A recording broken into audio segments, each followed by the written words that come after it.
Today, a new poll shows that Americans worry Trump's economic policies are too erratic.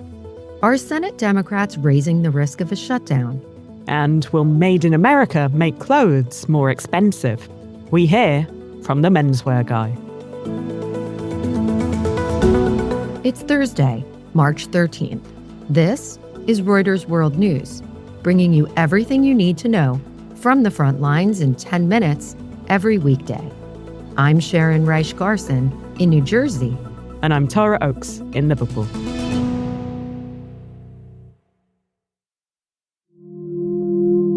The train hijacking in Pakistan is over. And rescued passengers are receiving medical care. Pakistani security forces stormed the train that had been hijacked by separatist militants and killed all 33 attackers. The military says 21 hostages and 4 security troops were also killed during the day-long standoff.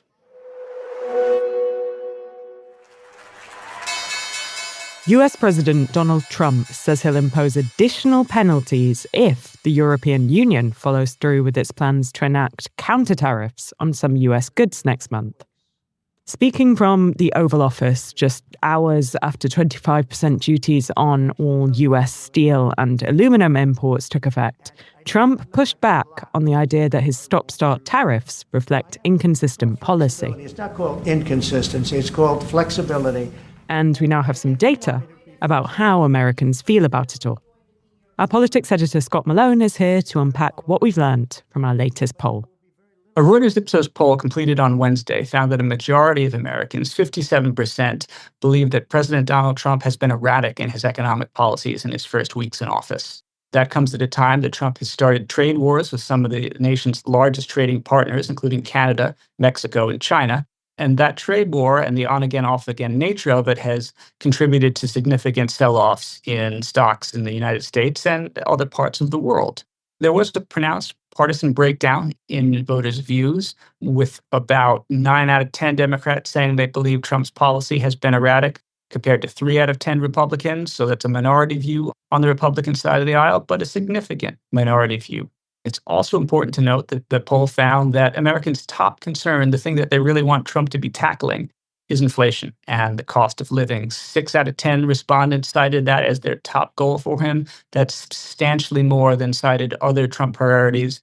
And it's also important to note that 7 out of 10 respondents to the poll said they believe that tariffs would push the cost of groceries and other everyday items higher. That's particularly significant because it suggests that members of the public may be concerned that Trump's actually contributing to a problem they expect him to fight.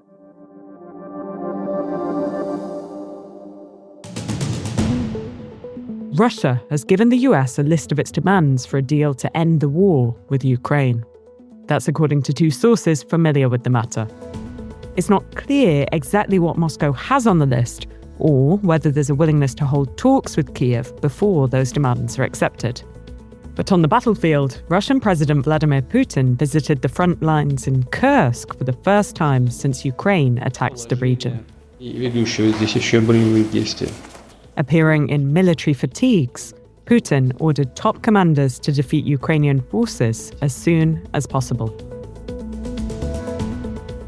A U.S. judge has extended his order blocking federal authorities from deporting detained Columbia University student Mahmoud Khalil. U.S. District Judge Jesse Furman wants more time to consider if the arrest was unconstitutional. In an exclusive interview with Reuters, Khalil's wife says she was naive to believe he was safe from being arrested. You can read what she had to say about his case on Reuters.com or on our app by following the link in the pod description. Senate Democrats say they'll reject a stopgap funding bill that would fund the government through September. Democratic leader Chuck Schumer is calling for a 1-month extension to allow time for Congress to consider individual spending bills. The move raises the chances of a government shutdown at the end of the week. Bo Erickson is in Washington. The argument that Senate Democrats were telling us today is that the bill that passed the House is a partisan bill, they said, that incorporated no Democrat feedback in it, and that it creates a so-called slush fund for President Donald Trump by placing fewer requirements on how the administration has to spend this money.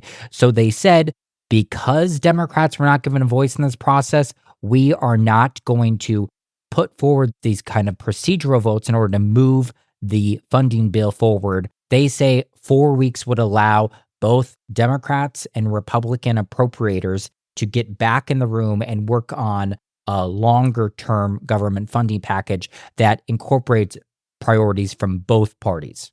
Now, how would it work for Democrats to actually be able to get this extension?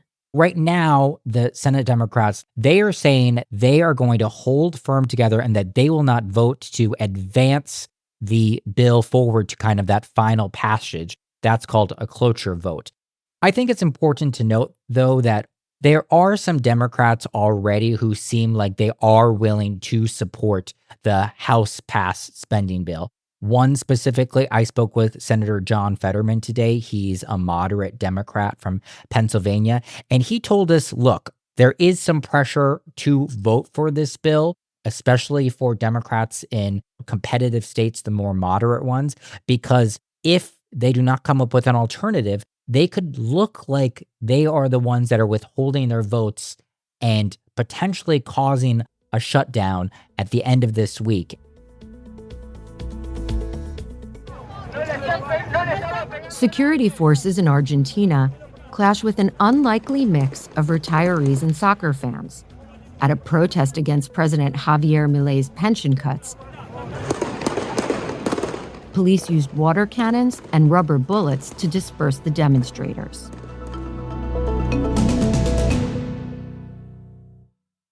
President Trump says his tariffs will incentivize companies to start making their goods in the US again. But our reporting has found that with clothing, that's easier said than done. We asked men's fashion writer Derek Guy, that's right, the menswear guy online, what Made in America really means for garments. Well, the Federal Trade Commission has an actual rule for that. And the rule is that most, if not almost all of the item has to be made in the United States. So for a garment, that means the fiber is grown in the United States, the fiber is spun into yarn in the United States and then woven into fabric in the United States and then made into a garment in the United States. So some things may not be worth reshoring. Whether or not things will reshore back to the US really depends on the type of item. On some level, it's hard to reshore certain items, like very basic t-shirts or cheap jeans. Partly because as the US has moved towards a post-industrial economy, the most productive parts of our economy tends to be in knowledge-intensive services. And so the thing about the garment industry is that it still remains fairly labor-intensive. Someone still has to cut and sew the item. And other things just can't be reshored, right? We can't grow the goats that are necessary to harvest cashmere. So some of those fibers at least have to be brought in from parts of China and Mongolia. And while we have you, on Wednesday, President Trump took particular interest in Vice President J.D. Vance's socks. I love these socks. What's with these socks? For listeners who haven't seen them, they were white with green shamrocks in honor of the visiting Irish leader.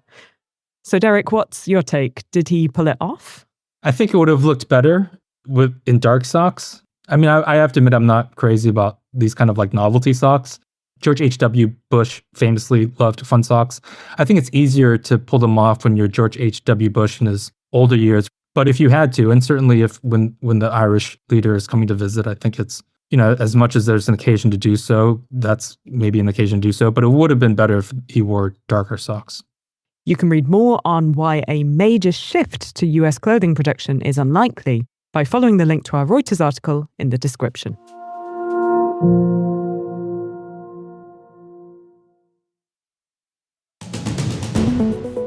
And for today's recommended read, doctors in Switzerland are writing prescriptions for more than just meds. Doctors' orders now include paid-for walks in gardens and visits to art galleries and museums. It's all part of a pilot project to help people struggling with their mental health. There's a link to the story in the pod description. For more on any of the stories from today, check out Reuters.com or the Reuters app. Don't forget to follow us on your favorite podcast player. We'll be back tomorrow with our daily headline show.